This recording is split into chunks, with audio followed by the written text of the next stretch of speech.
За тэгэхээр монголчуудын одоо хамгийн эрхэм нандин зүйл бол цагаан сар буюу цагаалах ёс гэж байгаа. Тэгэхээр энэ цагаан сар цагаалах одоо ёс тэр он цаг дээр манайхан одоо сүүлийн 30 жил бол маш их маргаж ирсэн.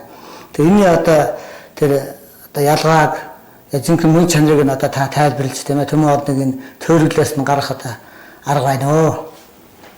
За тэгэхээр цагаан сар гэдэг бол нэг талдаа цагаалах, цагаан идэ амсах гэсэн ийм утгатай ийм одоо учир явдалтай. Тэгэхээр монголчуудын хувьд бол их күрдний, бага күрдний цагаан сар гэж хоёр өөр байдаг. Яг одоо бол хүмүүс бага күрдний цагаан сарыг ч хийж чадахгүй байна, их күрдний цагаан сарыг ч хийж чадахгүй байгаа.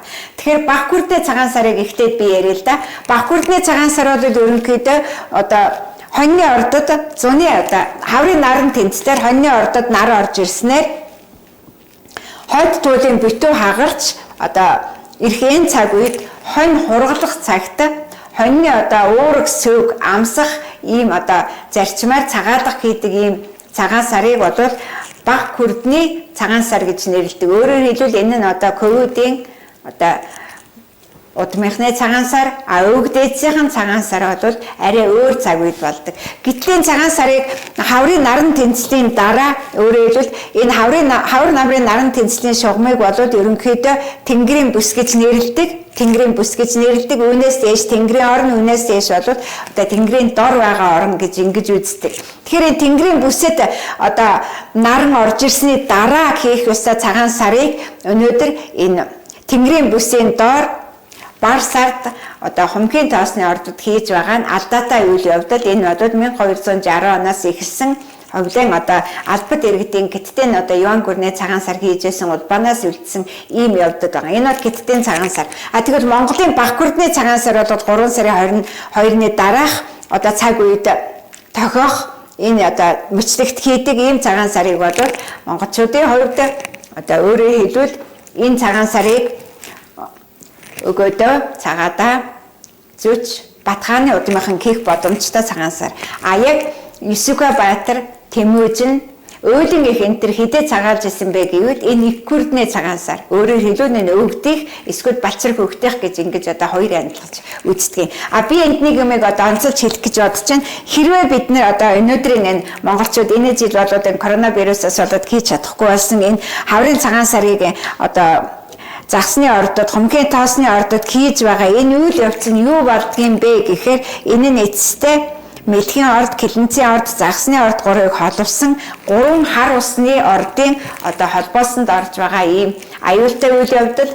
Яг энэнийг одоо юу гэж дүрсэлдэг вэ гэхээр 1911 онд Манжаа салан тусгаарсан Богд Эзэн хаант Монгол улсын төрийн сүлдний орой дээр 3 үеийн гал голомт биш харин 3 үеийн хар усан голын одоо зүрэг одоо тийм зураг дүрслэл бөхлөгдөж үлдсэн байдаг. Үүгээр одоо ялгаатай. Тэгээд энэ нь өөрөө одоо тэнгисийн шугамаас доор байгаа учраас энэ нь одоо гадаад далайн ородын галт туулын бэлэгдэл дүрслэгдсэн нь одоо дээгүр нь хүрээлж байгаа метаны одоо шатлалтыг харуулсан одоо галын дээл болж харагддаг юм а. Тэгэхээр би одоо юу гэж хэлэх гэж байгаа юм гэхээр энэ Монгол одоо Мөнгөний хүчнээр монголчууд хаадын хааны бүс дор одоо цагаан сарыг хийж байхдаа 3 галын одоо хүчин дор өөрөөр хэлбэл Тэмүжин, Чингис хаан, Зэвч хаан, Бат хааны 3 үеийн гал голомтын хүчин дор оюун санааны гурвалсан хүч жигдэрч байж энэ 3 жигдэрч байж тэгээд одоо энэ шингэн төрсөн хоньны уурэг цагаан сүвээр мөнгө тэнгэртээ өргөж өөрснөө одоо